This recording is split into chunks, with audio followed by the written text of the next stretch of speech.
दुनिया के 7वें सबसे बड़े देश और कुछ कठिन पड़ोसियों से घिरे भारत जैसे देश की सुरक्षा करना निश्चित रूप से एक कठिन कार्य है। लेकिन हम भारतीयों के लिए इससे बड़ा कोई काम नहीं हो सकता। हम अच्छी तरह जानते हैं कि आतंकवादियों और विद्रोही हमलों से खुद को कैसे बचाना है। हम गिर सकते हैं, लेकिन हम फिर उठ खड़े होते हैं, हमेशा। हमारे पास मौजूद विशेष बलों को धन्यवाद। यहाँ 9 भारतीय सेनाएं हैं जिन पर हर भारतीय को गर्व होना चाहिए। नंबर 9, विशेष सुरक्षा समूह स्पेशल प्रोटेक्शन ग्रुप भारत सरकार का एक सुरक्षा बल है जो भारत के प्रधानमंत्री, पूर्व प्रधानमंत्रियों और उनके तत्काल परिवार के सदस्यों की सुरक्षा के लिए जिम्मेदार है। उन्हें खुफिया जानकारी जुटानी होगी, खतरों का आकलन करना होगा और सुरक्षा प्रदान करनी होगी।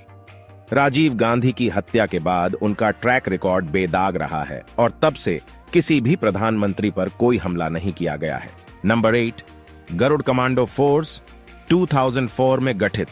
गरुड़ कमांडो फोर्स भारतीय वायुसेना की विशेष बल इकाई है। गरुड़ बनने का प्रशिक्षण सभी भारतीय विशेष बलों में सबसे लंबा है।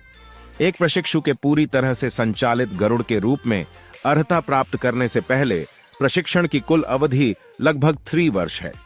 सेवाओं का सबसे युवा विशेष बल गरुड़ कमांडो फोर्स को महत्वपूर्ण वायुसेना अड्डों की सुरक्षा करने, आपदाओं के दौरान बचाव अभियान चलाने और हवाई अभियानों के समर्थन में अन्य अभियानों को चलाने का कर्तव्य सौंपा गया है।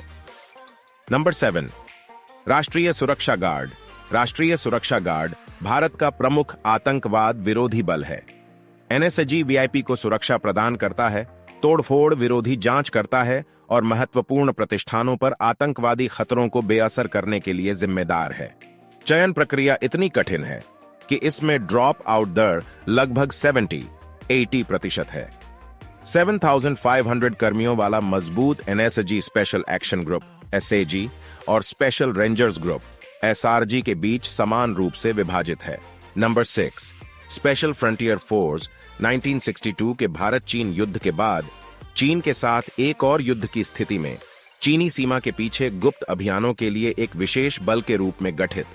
इसका वास्तव में कभी भी अपनी इच्छित भूमिका के लिए उपयोग नहीं किया गया था और मुख्य रूप से एक विशिष्ट विशेष अभियान और काउंटर के रूप में कार्य किया है।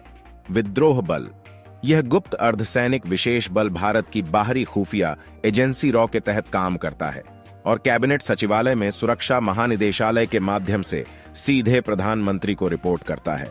यह इतना वर्गीकृत सेटअप है कि सेना को भी नहीं पता होगा कि यह क्या कर रहा है। नंबर 5, फोर्स वन मुंबई में 26/11 के घातक आतंकवादी हमलों के बाद वर्ष 2010 में अस्तित्व में आया। इस विशिष्ट बल की मुख्य भूमिका मुंबई शहर को आतंकवादी हमलों से बचाना है। यह बल दुनिया में सबसे तेज प्रतिक्रिया समय का दावा करता है और 15 मिनट से भी कम समय में किसी आतंकी हमले का जवाब देता है। Respect them. Number 4, cobra commando battalion for Resolute action. CRPF केंद्रीय रिजर्व पुलिस बल की एक विशेष इकाई है जिसका गठन भारत में नक्सलवाद का मुकाबला करने के लिए किया गया था। यह उन कुछ भारतीय विशेष बलों में से एक है जो विशेष रूप से गुरिल्ला युद्ध में प्रशिक्षित हैं। 2008 में अपनी स्थापना के बाद से इसने भारत से कई नक्सली समूहों का सफलतापूर्वक सफाया कर दिया है। 13,000 मिलियन रुपए के अनुदान के साथ स्थापित यह भारत में सबसे अच्छी तरह से सुसज्जित अर्धसैनिक बलों में से एक है।